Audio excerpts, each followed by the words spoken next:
Hello everyone, कैसे आप सब। आप सबका स्वागत है सबसे पहले तो मेरे यूट्यूब चैनल पे। और जैसा कि आप जानते हो गाइस कि परसों यानी कि 15 दिसंबर को आपका इकोनॉमिक्स का एग्जाम है। और उस इकोनॉमिक्स के एग्जाम के अंदर बहुत सारे बच्चे जो वो वरीड हैं, बहुत ज्यादा चिंतित हैं। क्यों? क्योंकि क्या करें और कैसे करें। और जिन्होंने अभी तक प्रिपरेशन नहीं करी है, ये वीडियो उनके लिए तो है ही है, साथ में जिन्होंने प्रिपरेशन कर ली है वो भी इन चीज को देखेगा कि किस तरीके से क्वेश्चन का पैटर्न आ रहा है, कौन से मार्क्स का कौन सा क्वेश्चन आ रहा है, मैं आपको सब बताने वाला हूं। तो आइए स्टार्ट करते हैं क्लास 12 का पेपर, जिसमें बता रखा है मैंने कि मैक्रो इकोनॉमिक्स का मोस्ट एक्सपेक्टेड क्वेश्चंस आएंगे जो 15 दिसंबर को आएंगे, राइट। तो सबसे पहले हम मैक्रो को स्टार्ट करते हैं, फिर हम इंडियन इकोनॉमी को स्टार्ट करेंगे। सो गाइस, मैक्रो में सबसे पहले आप देखिए कि मनी एंड बैंकिंग जो 6 नंबर का आएगा आपके पेपर के अंदर, राइट। अब इस मनी एंड बैंकिंग के अंदर सबसे पहले आपने ये देखना है कि कौन कौन से टॉपिक आ रहे हैं। मनी एंड बैंकिंग में सबसे पहले आप करो मनी सप्लाई। मनी सप्लाई मैंने आपको बताया था कि जितना भी पैसा जो लोगों के पास अवेलेबल है in the form of cash, वो मनी सप्लाई होता है। मनी सप्लाई के 4 कंपोनेंट होते हैं, M1, M2, M3 और M4। लेकिन आपने पेपर में सिर्फ कौन सा करना है? सिर्फ और सिर्फ M1 करना है, जिसमें CC currency and coin, DD demand deposit और OD अदर डिपॉजिट्स आएगा। ये वाली चीजें करके जाना। फंक्शंस ऑफ मनी, ये देखो न्यूली एडेड टॉपिक है, बहुत बच्चों को पता ही नहीं है कि फंक्शंस ऑफ मनी ऐड हुआ या नहीं ऐड हुआ। So for your kind information, money के फंक्शन ऐड हो गए हैं इस बार, ठीक है। तो मनी के फंक्शन में मनी मैंने आपको बताया था कि anything which is generally accepted by the common people, जो एक्सेप्ट किया जाता है कैसे? मीडियम ऑफ एक्सचेंज के फॉर्म में, ठीक है, स्टोर ऑफ वैल्यू के फॉर्म में, मेजर्स ऑफ वैल्यू के फॉर्म में, स्टैंडर्ड ऑफ डेफर्ड पेमेंट के फॉर्म में। ये 4 फंक्शंस हैं और यही इसके प्राइमरी और सेकेंडरी फंक्शन भी हैं, यही करके जाना। फंक्शंस ऑफ सेंट्रल बैंक, ये मोस्ट इंपॉर्टेंट है। सो फंक्शंस ऑफ जो सेंट्रल बैंक है गाइस, इसके अंदर आपने क्या करना है? देखो, बैंकर्स टू द बैंक करना, बैंकर्स टू दी गवर्नमेंट करना, lender of the last resort, ये भी अच्छा क्वेश्चन है। और control of money supply. Control of money supply आपके 2 फॉर्म में इस्तेमाल होगा, एक सेंट्रल बैंक के फॉर्म में, एक यहां पे मैंने बता रखा है मॉनेटरी एंड फिस्कल पॉलिसी। तो मॉनेटरी पॉलिसी के अंदर भी याद रखना कि मॉनेटरी यानी कि RBI के फंक्शन आते हैं, जिसमें क्वालिटेटिव और क्वांटिटेटिव कंसेप्ट आता है। क्रेडिट क्रिएशन, भाई ये तो इस चैप्टर की जान है। या तो देखो सेंट्रल बैंक आएगा, फंक्शंस आएंगे, या क्रेडिट क्रिएशन आएगा जरूर। तो 6 नंबर का क्वेश्चन है, हो सकता है या तो 6 नंबर का एक क्वेश्चन आ जाए इसमें से, या हो सकता है कि 4 नंबर का हो, एक नंबर के 2 क्वेश्चन आ जाए, लेकिन इससे बाहर कुछ भी नहीं आने वाला। तो ये मनी का कंसेप्ट है। Balance of payment and foreign exchange rate, ये भी मोस्ट इंपॉर्टेंट है। और पहले तो मैं आपको बता दूं कि बैलेंस ऑफ पेमेंट में आपने क्या करना है। बैलेंस ऑफ पेमेंट में आपने करना है components of current and capital account. देखिए, current and capital account, current account में मैंने आपको बताया था विजिबल, इनविजिबल और यूनिलेटरल ट्रांसफर्स इसके अंदर आती हैं, ठीक है। कैपिटल अकाउंट में बोरिंग हो गया, इन्वेस्टमेंट हो गया, जितना भी जो मनी से रिलेटेड कंसेप्ट होता है वो कैपिटल अकाउंट में आएगा। हो सकता है इसमें डिफरेंस भी आ जाए, हो सकता है इसके कंपोनेंट पूछ ले आपसे। फिर आता है difference between autonomous and accommodating items. देखिए, एक बात और ध्यान से सुनो कि जब कभी भी कोई भी डिफरेंस अगर आप करो तो डिफरेंस हमेशा बॉक्स में होना चाहिए। डिफरेंस हमेशा बॉक्स में होना चाहिए। कुछ बच्चे क्या लिख देते हैं कि सिर्फ डेफिनेशन लिख देते हैं कि ऑटोनॉमस की डेफिनेशन लिख दी, अकोमोडेटिंग की डेफिनेशन लिख दी, ठीक है हमें मार्क्स मिल गए। नहीं, ऐसे मार्क्स नहीं मिलेंगे आपको। मिलेगा भी तो 1 नंबर मिलेगा डेफिनेशन के फॉर्म में, लेकिन अगर आप इसी को बॉक्स में करोगे ना तो टीचर विल बी इंप्रेस्ड कि हाँ भाई इस बच्चे को आता है। तो डिफरेंस जरूर करके जाना, साथ में बेसिस करके जाना, बेसिस डब्बा बनाना, बिल्कुल अच्छे नंबर मिलेंगे। इसके बाद disequilibrium in balance of payment, ये भी ऐड हो गया है इस साल। Disequilibrium in balance of payment, यानी कि बैलेंस ऑफ पेमेंट में डिसइक्विलिब्रियम कब होता है? ये कब होगा? जब आप बाहर के देशों से जो पैसा ले रहे हो और वो बाहर के देशों को पैसा दे रहे हो, यानी कि जब देना, यानी ध्यान से सुनो, जब आप पैसा दे रहे हो, ठीक है, तो जब वो ज्यादा हो जाए बाहर से पैसे लेने से, तो डिसइक्विलिब्रियम होता है। कॉजेज इसके आप कर सकते हो, कॉजेज बुक्स में है, नोट्स में, बहुत जगह पर है, मिल जाएंगे आपको। Merits and demerits of kinds of foreign exchange rate, foreign exchange का सारा चैप्टर कट चुका है। ध्यान से सुनो, फॉरेन एक्सचेंज का सारा चैप्टर कट चुका है। सिर्फ और सिर्फ इसमें काइंड्स करने हैं आपने। कौन कौन से? फिक्स, फ्लेक्सिबल और floating exchange rate. Fix, flexible और फ्लोटिंग एक्सचेंज रेट सिर्फ आप यही करके जाओगे, इसमें और कुछ नहीं करके जाना आपने। नेक्स्ट मूव करते हैं हमारे पास गवर्नमेंट बजट। गवर्नमेंट बजट में बड़े इशू उठाते हैं बच्चे कि गवर्नमेंट बजट में क्या क्या आएगा, कैसे कैसे आएगा। तो भाई गवर्नमेंट बजट में आप करके जाओ इंपॉर्टेंस ऑफ गवर्नमेंट बजट। देखो क्या करके जाओगे? इंपॉर्टेंस ऑफ गवर्नमेंट बजट, ये मोस्ट इंपॉर्टेंट है, ठीक है। फिर difference between revenue and capital receipts, receipt नहीं होता, रिसीट्स होता है। रेवेन्यू रिसीट्स क्या होती है, कैपिटल रिसीट्स क्या होती है, अभी बताया था। डिफरेंस हमेशा किस में करना है, बॉक्स में करना है। Sources of revenue and capital expenditure, एक तो सोर्सेज आ जाएगा इसका, या आ सकता है इसके बीच में डिफरेंसेस, ठीक है। बजटरी डेफिशिएट, बजटरी डेफिशिएट क्या होता है, जब बजट में हमारा जो डेफिशिएट होता है वो तीन प्रकार का होता है, प्राइमरी, फिस्कल और रिवेन्यू। तीन चीजें हैं, तीनों चीजें करके जाना हो सकता है। और एक बात आपको बता दूं, इसके इंप्लीकेशन जरूर करके जाना, और ज्यादा से ज्यादा इंप्लीकेशन पता है किसके आने के चांस है, फिस्कल डेफिशिएट के। तो फिस्कल डेफिशिएट मोस्ट इंपॉर्टेंट है, जरूर करके जाना। फिर इसके बाद नेशनल इनकम, जो इस चैप्टर की पूरे मैक्रो को जो सबको डिफिकल्ट लगता है, नेशनल इनकम की वीडियो मैंने अपने यूट्यूब चैनल पे डाल दी है, 2 पार्ट बना दिए हैं। पहले में कंप्लीट थ्योरी है, दूसरे पार्ट के अंदर सारे के सारे फॉर्मूले कंसेप्ट है।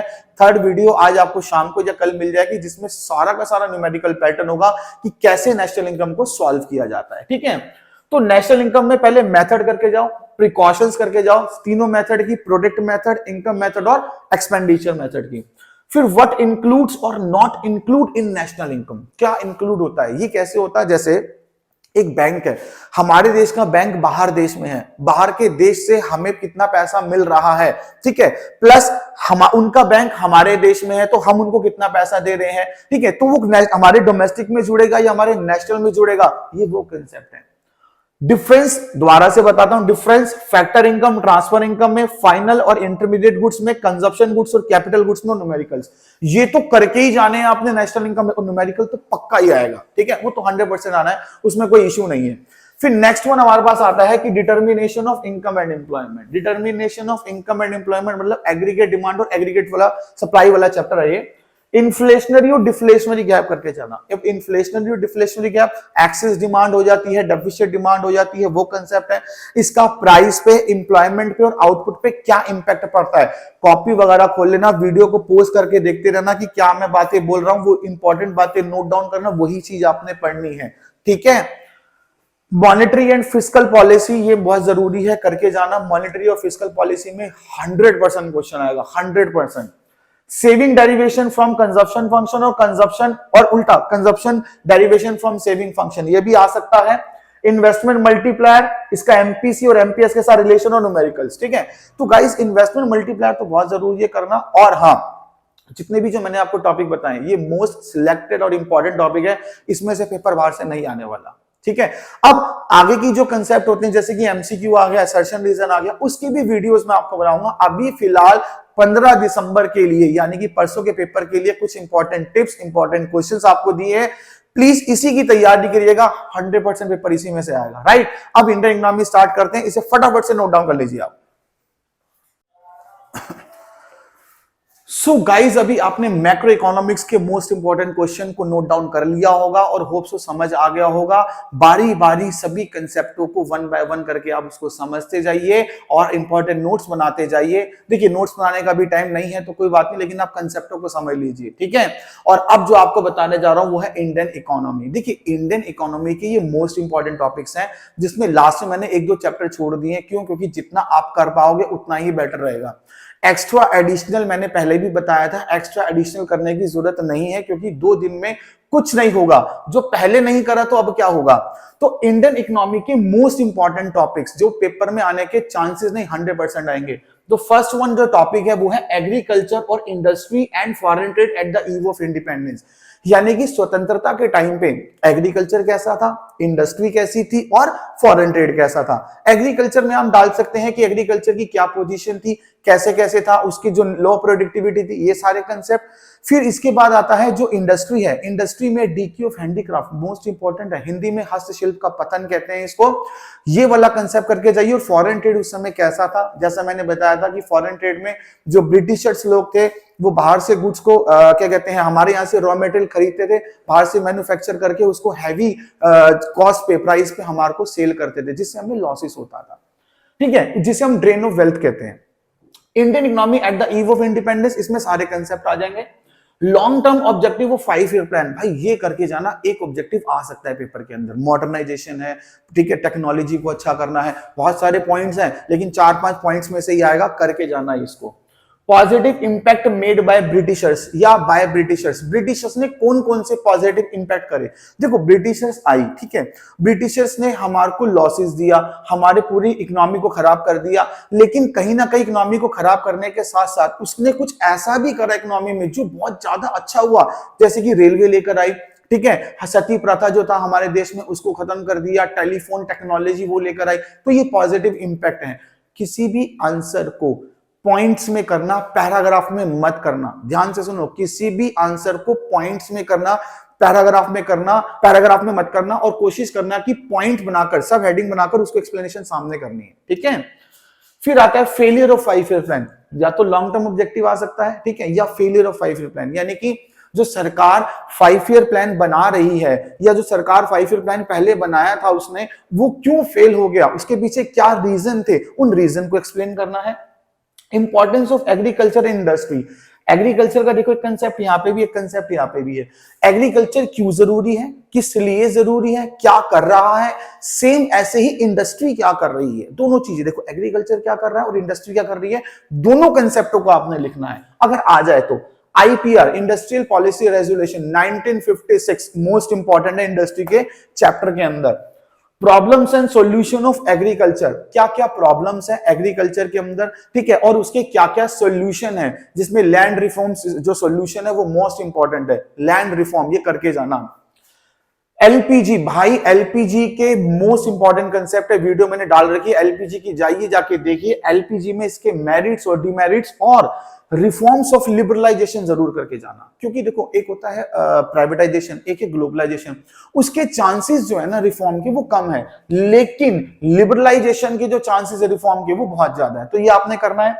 फिर नेक्स्ट है कंपोजिशन ऑफ फॉरेन ट्रेड, यानी कि फॉरेन ट्रेड में क्या क्या कंपोजिशन है, कैसे उसको बनाया गया, क्या क्या निर्माण करा गया।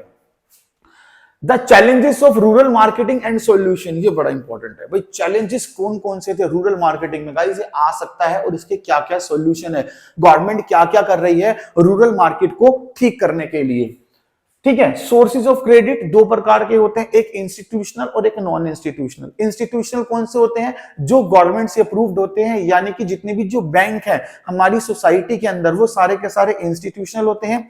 नॉन इंस्टीट्यूशनल कौन से होते हैं, जैसे मनी लेंडर हो गया, विलेज ट्रेडर्स हो गया, ठीक है ना, जो जमींदार वगैरह जो होते हैं इनसे जो हम पैसे ले लेते हैं ना, तो वो जो होता है वो नॉन इंस्टीट्यूशनल सोर्सेज होते हैं। सस्टेनेबल एंड ऑर्गेनिक फार्मिंग, ये मोस्ट इंपॉर्टेंट है।